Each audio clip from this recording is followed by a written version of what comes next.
The conference room on the 34th floor of Vantage Capital Partners smelled like leather and ambition. Floor-to-ceiling glass overlooking downtown Austin, the kind of view that was supposed to make you feel like you'd arrived somewhere. I'd sat in that room 100 times. I'd led product architecture sessions there, walked investors through roadmaps, celebrated acquisitions. I knew every scratch on that mahogany table. I didn't know it would be the last room I'd ever sit in as an employee of that company. My name is Tristan Cole. I'm 41 years old. In the morning of Tuesday, October 17th, 2023, I walked into a quarterly performance review and walked out with nothing. Not a box, not a handshake, not even the dignity of being escorted out by HR. Just 4 words from a man I had called family. We're letting you go.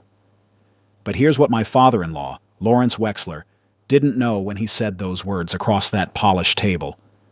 He didn't know what I had built in the years before I met his daughter. He didn't know what was sitting quietly in accounts and holding companies he'd never heard of. He didn't know that the man he'd just fired was the single most dangerous person he could have made an enemy of. And he definitely didn't know that the next call I made after walking out of that building would begin something that would cost him everything he thought he owned. Welcome to Dad's Raw Revenge. Get settled, because this one is going to take you somewhere. Drop a comment and let me know where you're watching from. Hit that like button and make sure you're subscribed. Trust me, you're going to love it here. But this story doesn't start on October 17th, 2023. It starts 6 years earlier, at a rooftop fundraiser in the 2nd Street District in Austin, on a warm Thursday night in April 2017. I was there because my college friend Derek Okafor had insisted. "You haven't been out since you closed the Series B," Derek had said. "You're turning into one of those guys who only talks to his monitors." I had told him that was a reasonable lifestyle. He told me I needed professional help. So I went. Open collar, sport coat, club soda. I was planning 60 minutes and 4 introductions, then back to my condo in East Austin to read the acquisition term sheet sitting in my inbox. That's when I saw Danielle Wexler. She was across the rooftop, talking to a group of people with the relaxed confidence of someone who had grown up in rooms like this. Dark hair, a green dress, an easy laugh that carried over the ambient jazz. She caught me looking and didn't look away. She walked over. "You don't look like you want to be here." I glanced around. "Is it that obvious?" She smiled. "Only to someone who also doesn't want to be here. That was the beginning of us." For 2 hours, Danielle and I stood in a corner of that rooftop and talked about everything that wasn't networking. She told me she'd studied urban planning at UT Austin, that she was working in her father's commercial real estate development firm, that she felt most alive during long drives through the Texas Hill Country with no particular destination. She asked me what I did. I told her I built software infrastructure for enterprise clients. I kept it deliberately vague, not because I was hiding anything, but because I'd learned early that specific numbers changed the way people looked at you. She seemed relieved by the vagueness, said she was tired of men who led with their valuations. I liked that about her, or I liked who I thought she was. It's a distinction I'd understand much better later. What Danielle thought she knew about me that Thursday night: quiet software guy, comfortable but not flashy, works hard, doesn't own the room. What was actually true: 5 years before I met her, I had co-founded a company called Arcway Systems, enterprise-grade infrastructure software for healthcare and logistics networks. We'd built it over 7 years, taken 1 round of institutional capital, turned profitable in year 4, and sold it to a private equity consortium based in Boston, for a figure that my CPA still describes as uncomfortable to type. No press release, no announcement. I flew home from the closing dinner in Boston, ordered migas from a place on South Congress, and watched a documentary about the James Webb Telescope. That was it. The money went into a holding company called Blue Meridian Group that I'd incorporated in Delaware before the ink was even dry on the sale. Real estate across 4 markets, minority stakes in 12 companies, 3 of which I'd watched quietly become significant. A private investment portfolio managed by a woman named Catherine Yuen in San Francisco, who I trusted completely and spoke to twice a month. I hadn't told anyone except my attorney and Derek. Derek, because he'd been my roommate at UT and knew my bank balance before I had one. And my attorney, because he literally needed to know. Danielle didn't know any of it. I was, in her reading of things, a well-compensated software architect with a nice condo and sensible spending habits. That reading suited me fine. We dated for 14 months before I proposed. The proposal was quiet. A Sunday evening, my roof deck, the Austin skyline going gold at dusk. She said yes before I finished the sentence. The wedding was at a vineyard in Fredericksburg, Texas. 200 people, many of them Lawrence Wexler's business associates. Lawrence had built Wexler Holdings over 30 years into a mid-size commercial real estate empire with holdings across Austin, San Antonio, and Dallas. He was the kind of man who wore his net worth in the crispness of his collar, who always knew the assessed value of every property he walked into, who measured people by their trajectory rather than their character. He'd measured me and found me acceptable. Not remarkable, acceptable. The quiet software guy who didn't embarrass himself at dinner and seemed steady enough for his daughter. I could see it in his eyes at our first meeting over steaks at Uchi. A tolerant respect with an asterisk. I recognized that asterisk. I'd spent years making myself look like someone else's asterisk. It was one of the more useful things I'd ever learned to do. Lawrence made me a job offer 3 months after the wedding. Director of Technology Strategy at Wexler Holdings. He framed it as an opportunity. The company was expanding into PropTech, wanted to build out a digital infrastructure layer, needed someone who understood both software architecture and business scale. The salary was generous. The title was real. I took it, not because I needed it, not because I was bored. I took it because Danielle wanted us to build something together in her family's world, and at that point, I still believed we were building something together. I should have listened more carefully to what she wanted. Not the words she used, but what was underneath them. The way she talked about her father's opinion as if it was always the room's final answer. The way she deferred to his judgment on things that shouldn't have involved him. The way she'd sometimes go quiet for days after family dinners, like she was recalibrating to a frequency I couldn't access. But I was in it. So I stayed in it. I worked at Wexler Holdings for 3 years. I built their data infrastructure from the ground up. Tenant analytics platforms, predictive maintenance systems, an acquisition modeling tool that Lawrence's team used on 7 deals, and credited with improving their underwriting accuracy by 31%. I hired a team of 11 engineers.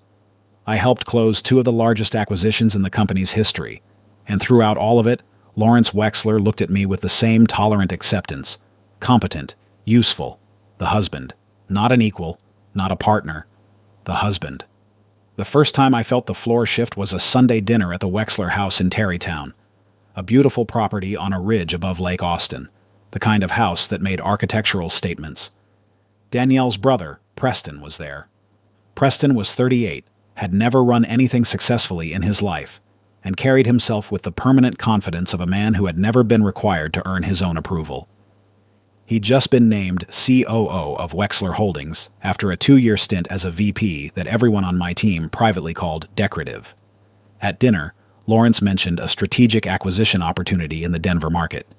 He was explaining his thinking, looking around the table. He asked Preston what he thought. He asked Danielle what she thought. He asked Miriam, his wife. He did not ask me. I was the director of technology strategy. The deal was a mixed-use development with a significant PropTech component. I had already sent Lawrence a 12-page analysis of the opportunity the previous Wednesday. He hadn't acknowledged receiving it. "What, do you think, Tristan?" Miriam asked, filling the silence. "I think the analysis speaks for itself," I said, looking at Lawrence. "I sent it Wednesday." Right, Lawrence said, cutting his steak. "Good work on that." He moved on. I looked at Danielle. She was looking at her plate. That was November 2021. I filed the moment away. I file everything. The months that followed were an education in being invisible in plain sight. I watched Preston make decisions I would have flagged as problems. I watched Lawrence overrule my recommendations with reasoning that didn't hold up technically. I watched the company I'd spent 3 years improving be steered back toward instinct and legacy rather than data and precision. And I watched Danielle navigate it all like someone who had long ago made peace with the geometry of her family's power structure. She was warm with me privately. She was deferential to her father professionally. And she never, not once, went to bat for me in a room where it cost her something. I want to be precise about the moment everything changed. Not gradually, not in stages. There was a specific moment. The kind that feels quiet when it happens, but that you understand later was everything. It was a Saturday morning in June 2022. Danielle was on a call with Preston. I was in the kitchen making coffee, not eavesdropping, just present. The walls in our house in Rollingwood are not particularly thick. I heard her say, "He doesn't really understand how Dad thinks." I heard her say, "He's good at what he does, but it's not really our world." I heard her say, "I'm not sure it's a long-term fit." She was talking about me, to her brother, about whether I was a long-term fit. I stood in the kitchen for a moment with my coffee mug in my hand. The coffee was hot. The morning was quiet. Outside, a cardinal was working through something in the backyard oak tree. I did not walk to the other room and confront her. I did not ask her to clarify what she meant. I put the coffee down on the counter. I went to my home office and opened my laptop. And I started doing what I do, which is build things carefully and quietly where nobody can see them. If you have been listening for a while, do us one quick favor: subscribe. A lot of people watch without ever doing it, but it costs you nothing, and it means everything to us. Hit the like button while you're at it, and drop your thoughts in the comments. Let me tell you something about architecture. Not software architecture, physical architecture. The best buildings in the world don't look complex from the outside. They look inevitable. You walk up to them and think, of course it was built this way. That simplicity is the result of thousands of invisible decisions, layers of engineering that you never see because they're designed not to be seen. That's how I approach everything, including the 16 months that followed that Saturday morning in June 2022. The first call I made was to a man named Fletcher Grady. Fletcher had been my attorney since company number 1. He was based in Houston, looked like someone's uncle, played competitive chess on weekends, and was one of the 6 sharpest people I'd ever met in my life. He picked up on the second ring. "I need to restructure some things," I told him. "How soon?" "Start this week." Fletcher asked what I was expecting. I told him I wasn't sure exactly, but that I wanted everything that was mine separated from everything that wasn't with the kind of precision that would survive whatever came next. He told me he'd cancel his Thursday afternoon. I told him I appreciated it. The restructuring took most of the summer. Blue Meridian Group was already clean, a separate entity from my marriage, funded entirely by premarital capital. But I had done some things since the wedding that needed tidying. Some investments I'd made jointly with Danielle on paper, a brokerage account with her name attached. Fletcher unwound those carefully, cleanly, with the kind of documentation that made every transaction legible and defensible. Then I started building the new thing. I'd been watching the commercial real estate technology space for 2 years from inside Wexler Holdings. I knew exactly what the market needed and exactly where the existing solutions were failing. I also knew the names of the people in that space who were good. The engineers, the product managers, the data scientists who were undervalued and restless. I had a lunch, then another lunch, then a dinner. All of them in the same week, all of them in different parts of Austin. South Lamar, The Domain, East 6th. Casual, no agenda stated explicitly, just old acquaintances checking in. Nobody knew they were being recruited because technically they weren't. Not yet. I incorporated a new entity in Delaware in August 2022 under the name ClearPath Technology Group, an operating company. Software infrastructure for commercial real estate analytics, the exact space Wexler Holdings had been fumbling at for 3 years. I funded it entirely from Blue Meridian. I was not on the masthead. The founding team, on paper, was 3 people. A woman named Sasha Trimble, who'd been a product lead at a prop tech firm in Denver, a data architect named Jerome Whitfield, who I'd worked with at Arcway Systems, and an engineer named Phoebe Kwan, who I'd met at a conference in Dallas, and immediately identified as one of the most technically precise people I'd encountered in years. They were real. Their equity was real. Their work was real. I was the silent investor and strategic advisor, accessible only through a single email address that connected to a shell entity. ClearPath launched quietly in December 2022. By February 2023, they had their first 3 clients. By May 2023, they had 11, including 2 of Wexler Holdings' direct competitors in the Texas market. By August, a venture firm in San Francisco had reached out with a term sheet. I watched all of this from my desk at Wexler Holdings, where I was still building the company's data infrastructure, still attending Monday strategy sessions, still presenting quarterly reports to a man who appreciated my work the way you appreciate a reliable appliance. Danielle and I had dinner every night. I asked about her day. She told me about it. I told her about mine, the edited version. She had grown more distant over the months, but had not, as far as I could tell, taken any formal steps. Maybe she was waiting. Maybe she was watching. I had learned to do the same. October 17th, 2023. The quarterly performance review was already on my calendar. Standard process. The director team, Lawrence, and the CFO, a man named Bradley Sutton, who collected vintage watches and never made eye contact. I sat down at the mahogany table. Fletcher was on my phone in my jacket pocket, with explicit instructions to stay on the line. Lawrence didn't open with pleasantries. He opened with a folder. Tristan. He set the folder on the table. We've completed our performance assessment. There are some concerns I want to address directly. I looked at the folder. I looked at Lawrence. The technology division has been underperforming relative to the investment we've made in it, he said. The acquisition modeling tool had projection variances in the last 2 cycles. The tenant platform rollout has been slower than projected, and there are some concerns about cultural fit at the leadership level. Cultural fit. There it was. Cultural fit, I repeated. We're a family company, Tristan. He kept his voice very even. We need leadership that operates in alignment with our values and our vision for how this company grows. We don't think that's been the case. Bradley Sutton stared at the table. To his credit, he at least looked uncomfortable. We're letting you go, Lawrence said. Effective today. Performance issues. I want to be honest about what happened in my chest when he said that. It wasn't rage. It wasn't surprise. It was something that felt almost like the satisfying click of a mechanism engaging. The feeling you get when a complex system executes exactly the way you designed it to. Because Lawrence Wexler had just made the one move I had been waiting for. I see, I said. I closed the folder without opening it. I'll gather my things. Lawrence seemed to have been expecting something else. Pushback, maybe. Questions. Perhaps some version of a plea. What he got was a man who stood up calmly, buttoned his jacket, and walked to the elevator. In the elevator, I pressed the ground floor button and quietly said, "Did you get that?"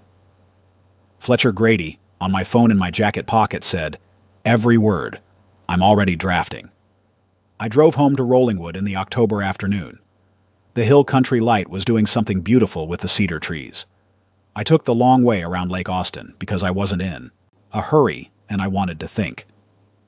I thought about 3 years of Sunday dinners at the Terrytown house, about the 12-page analysis that Lawrence had acknowledged like it was a grocery receipt, about Preston's decorative COO title, and the Denver deal I'd correctly identified as a structural risk 18 months before it lost the company $4 million. About Danielle's voice through the kitchen walls. Not really our world. I parked in the driveway at 3:47 in the afternoon.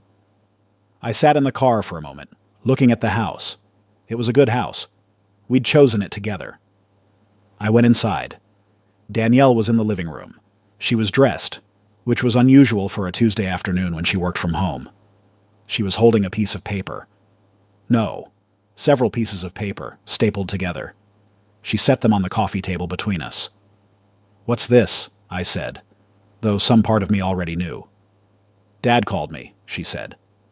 Her voice was steady and controlled, the voice she used in professional contexts. "He told me what happened. I've been thinking about this for a while, Tristan. I think we both know this has been heading somewhere." She paused. "Now that the job situation has changed, I think this is the right time." I picked up the papers. Divorce petition, already filled in. Her attorney's name at the top, Patricia Voss, of the Austin office of Voss and Hartley. Efficient woman. I'd heard of her. Danielle reached beside the couch and set something else on the coffee table. A printed list. I looked at it. It was a list of homeless shelters and transitional housing programs in the Austin area. Highlighted. "I know this is a lot to process," she said, and I will give her credit for maintaining eye contact when she said it. But I want to be honest. Now that the job isn't there anymore, the position that made this work, I think we've both known for a while this isn't what either of us needs. There was a silence in that living room that had a shape to it. The shape of everything she thought she understood about me, about what I had, about what I was without Lawrence Wexler's organization behind me. I picked up the shelter list. I set it back down. "Okay," I said. I went upstairs and packed a bag. Not everything. A bag. Enough for a week. I didn't cry. I didn't slam anything. I walked through the bedroom we'd shared for 5 years with the specific calm of a man who knows that what is happening is simply the beginning of something else. I drove to the Four Seasons on West Cesar Chavez. Checked into a suite on the 8th floor. Looked out at the Colorado River going gold in the late afternoon light. Then I called Fletcher Grady. "She left a shelter list," I said. There was a pause. "I'm sorry, Tristan." Fletcher meant it. "Don't be," I said. "It's exactly what I needed to see. Begin everything." Fletcher knew what everything meant. He'd been holding the architecture for 6 months. Now it was time to build the rest. Let me tell you about what everything looked like. ClearPath Technology Group, by October 2023, had 17 clients, had turned profitable, and was in the middle of a Series A conversation with 2 different venture firms. The term sheet on the table from a San Francisco firm called Sequoia's competitor, a firm called Brightfield Ventures, was for $12 million at a valuation of $41 million. Jerome, Sasha, and Phoebe's collective equity stake was worth something real. Mine was worth something significant. Wexler Holdings was one of the companies ClearPath had not pursued as a client. There was a reason for that. I needed Wexler Holdings to remain unaware of ClearPath's existence for as long as possible, because while I was building ClearPath, I was also doing something else. The commercial real estate market in Austin had been moving fast and getting dangerous. I had watched Lawrence Wexler make 3 acquisitions in the past 18 months using the modeling tool I'd built, but using it incorrectly, without the updated assumptions I had tried to brief him on, without accounting for the interest rate environment shifting. I had documented my concerns in 3 separate memos. He had acknowledged them with the same energy he'd brought to the 12-page Denver analysis. The 3 properties Wexler Holdings had acquired in that period were not performing to projection. 2 of them were in the South Austin mixed-use corridor that had been slower to absorb than the market had expected. One was a Class A office building in the Domain that had 31% occupancy in a market that no longer needed Class A office space the way it had in 2019. These were not catastrophic problems. Not yet. But they were the kind of structural weaknesses that compound. In a rising interest rate environment, with a balance sheet that had been stretched by those acquisitions, Wexler Holdings was more fragile than anyone outside the company knew. I knew because I had built their financial modeling system. I understood it better than anyone except Fletcher, who had received my analysis in September in a 60-page document titled Strategic Overview, WH Portfolio Risk Assessment. 60 pages. Lawrence's report had been 11 pages. I had come back with 60. In the weeks following October 17th, I did 3 things. The first was clean. I filed a formal wrongful termination response through Fletcher, citing the pretextual nature of the performance claims. Specifically, the fact that every metric Lawrence cited in that conference room was contradicted by the documented record I had retained copies of since 2021. The modeling tool's projection variances had been flagged by me in writing. The rollout delay on the tenant platform was the result of a directive from Preston overriding my timeline, also documented in writing. The cultural fit claim was exactly what it sounded like. Pretext. Fletcher did not file this immediately. He sent it to Patricia Voss with a cover letter explaining that it existed and that it would be filed unless the divorce proceedings were conducted in a manner consistent with full financial disclosure. Patricia Voss is a very good attorney. She called Lawrence Wexler. Lawrence Wexler called Danielle. Danielle called me. I did not answer. The second thing I did involved a man named Carter Delgado.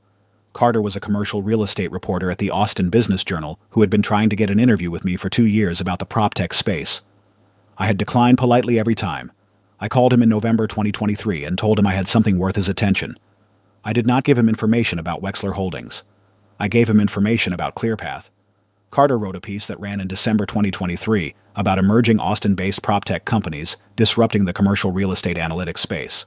ClearPath was featured prominently. So was the Brightfield Ventures term sheet, which was now public. So was the client list, which now included 5 names that any commercial real estate professional in Austin would recognize. Lawrence Wexler recognized them. 2 of them had been in conversations with Wexler Holdings about technology partnerships for their own portfolios. His assistant called my cell on a Thursday morning in December. Mr. Wexler would like to schedule a call. I did not call back. The third thing was the one that took the most patience. One of ClearPath's clients was a private equity firm called Ridgecrest Partners, based in Dallas, that focused on commercial real estate acquisition in the Sunbelt. Ridgecrest had been watching the Austin market. They were not interested in Wexler Holdings. They were interested in 2 specific properties in Wexler Holdings' portfolio, the South Austin mixed-use assets that were underperforming.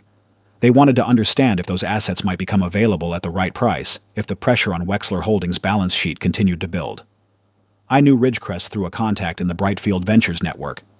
I facilitated an introduction between Ridgecrest's managing director, a man named Owen Farley, and a real estate banking contact of mine in Houston who could conduct the appropriate market analysis.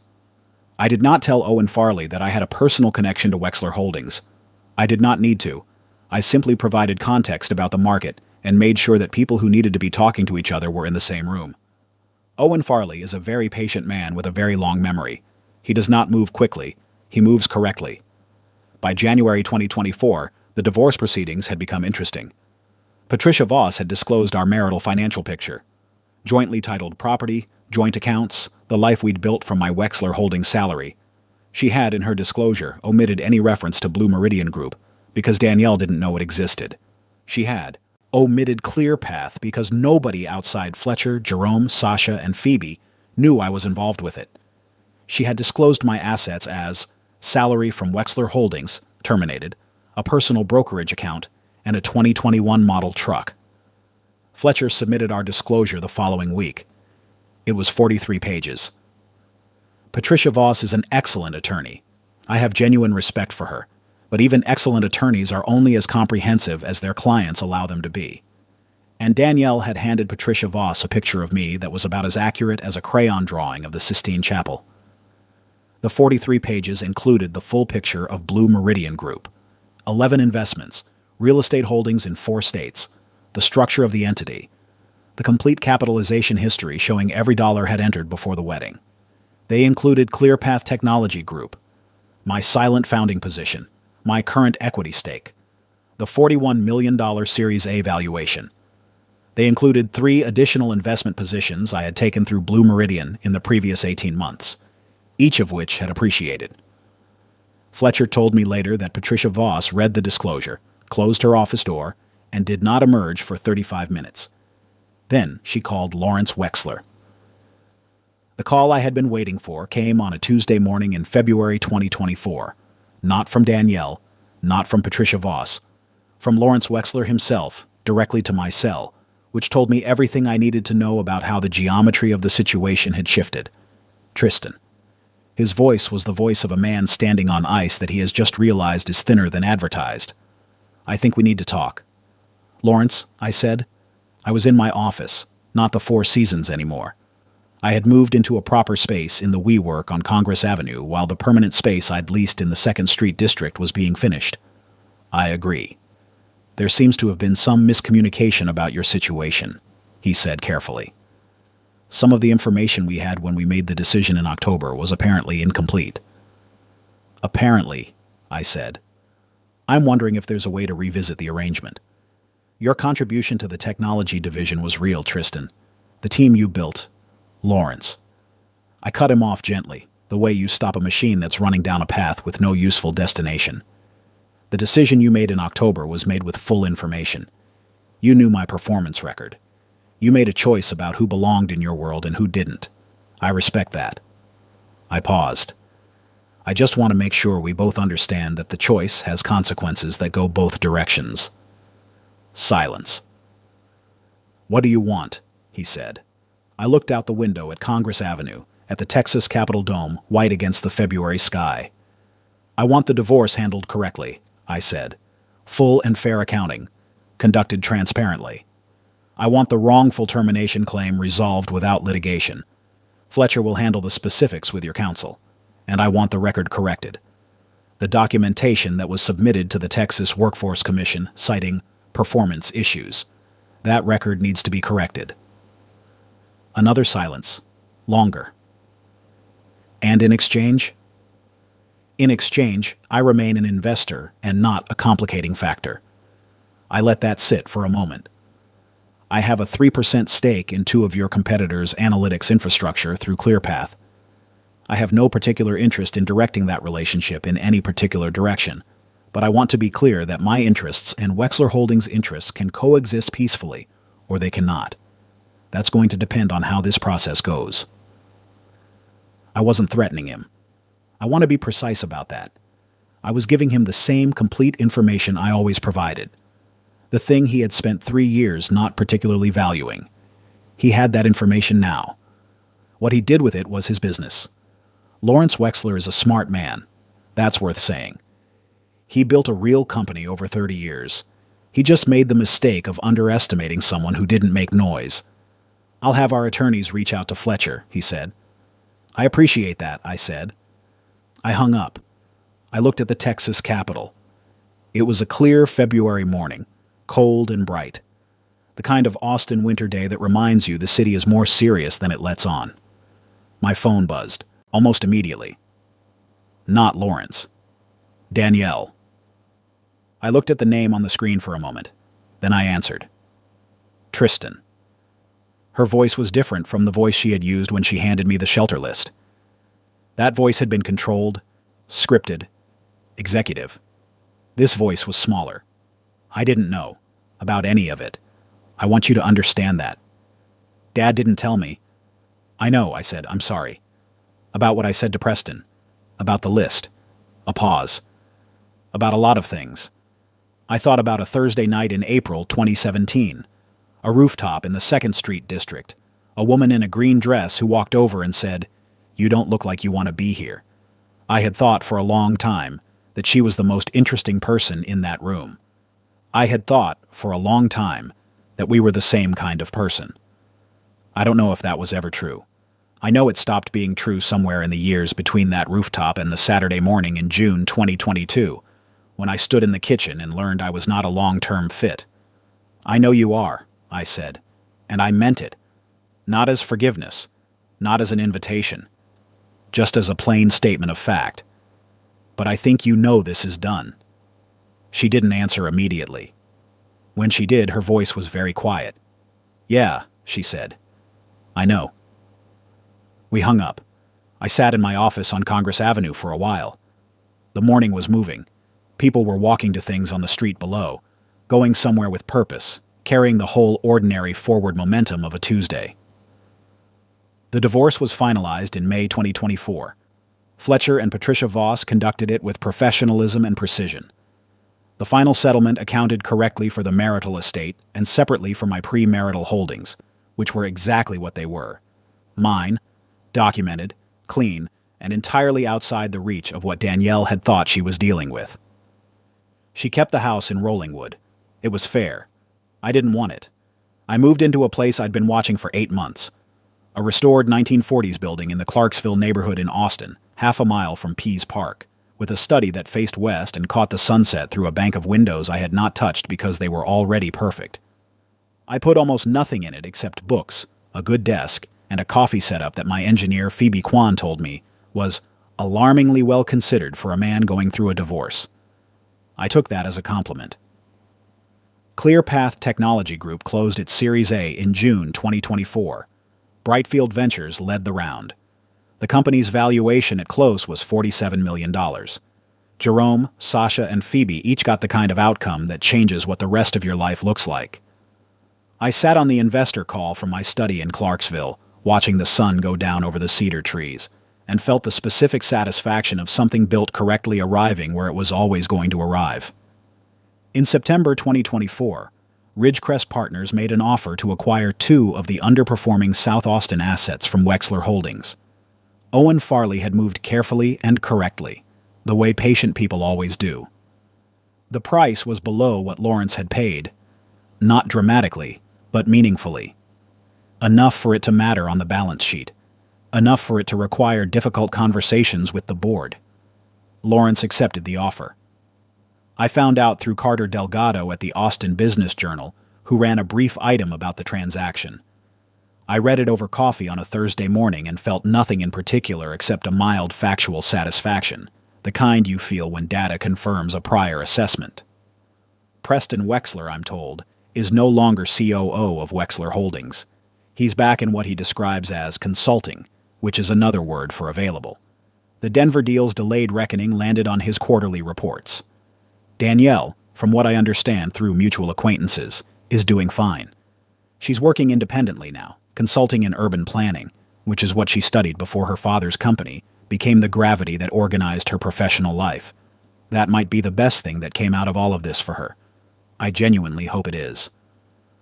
My buddy Derek Okafor called me on a Sunday morning in October 2024, exactly 1 year after the conference room.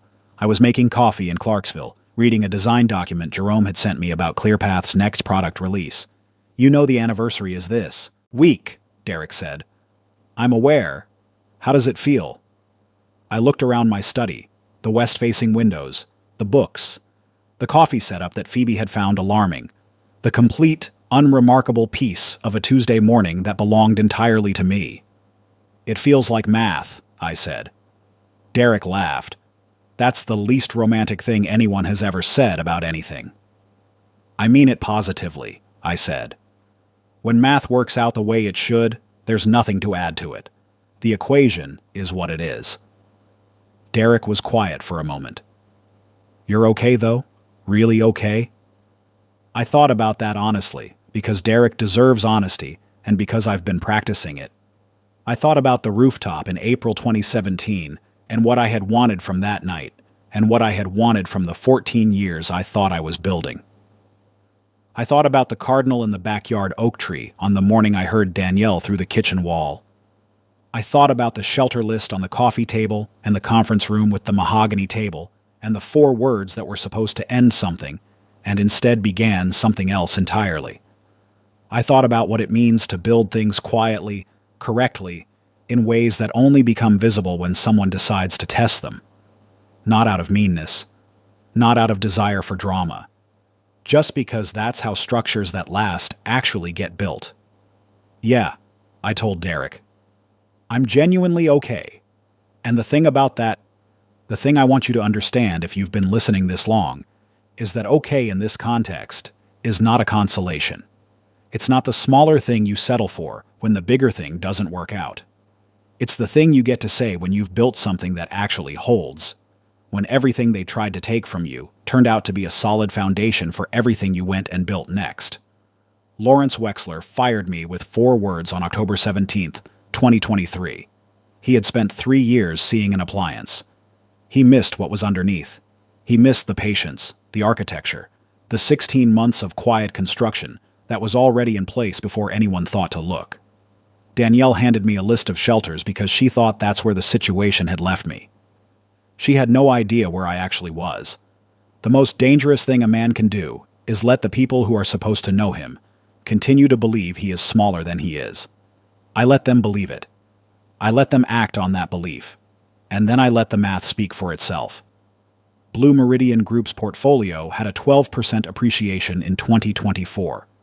ClearPath is expanding to the Dallas and Phoenix markets this spring. My study in Clarksville catches the sunset every evening like it was engineered for it. Fletcher called me last month. He sounded the way he always sounds when something has been resolved correctly, which is to say he sounded like himself. "How's the new chapter?" he asked. I looked out at the cedar trees and the last light going orange above the hill country horizon. "Not a chapter," I said. "A different book entirely." He laughed. I finished my coffee. Some endings are really just the first line of something better, written in ink you didn't know you were holding.